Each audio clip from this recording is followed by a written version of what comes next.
মা মা জানো তো, এই দুনিয়াটা আসলেই অনেক কঠিন। ছোটবেলাটাই হয়তো ভালো ছিল, জানো তো। এখন প্রতিটা মানুষই আমার খারাপ চায়। প্রথমে আমার কাছের মানুষ সাজে, তারপর আমার দুর্বলতা জানে, আর তারপর ঠিক সেইখানে আঘাত করে।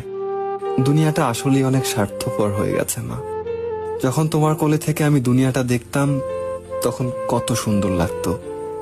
আমিও ভাবতাম কবে আমি তোমার কোল থেকে নামবো, নিজের পায়ে হাঁটবো, আর নিজের চোখে পুরো দুনিয়াটা দেখব। কিন্তু এখন যখন হাঁটছি, তখন প্রতিটা স্টেপে স্টেপে যেন পায়ে কাটা বিঁধে যাচ্ছে। আর প্রতিটা পথ চলায় আমি বুঝতে পারছি আসল শান্তি তো শুধু তোমার কোলেই ছিল। আমি ভেবেছিলাম আমি ভালো মানুষ হয়ে আমি আমার ভালোবাসায় এই দুনিয়ার মানুষগুলোকে জিতে নিব, কিন্তু আমি ভুল ছিলাম। এই দুনিয়াতে আসলেই কেউ বাবা মায়ের মতো হয় না। এই দুনিয়ার প্রতিটা মানুষই স্বার্থ নিয়ে চলে।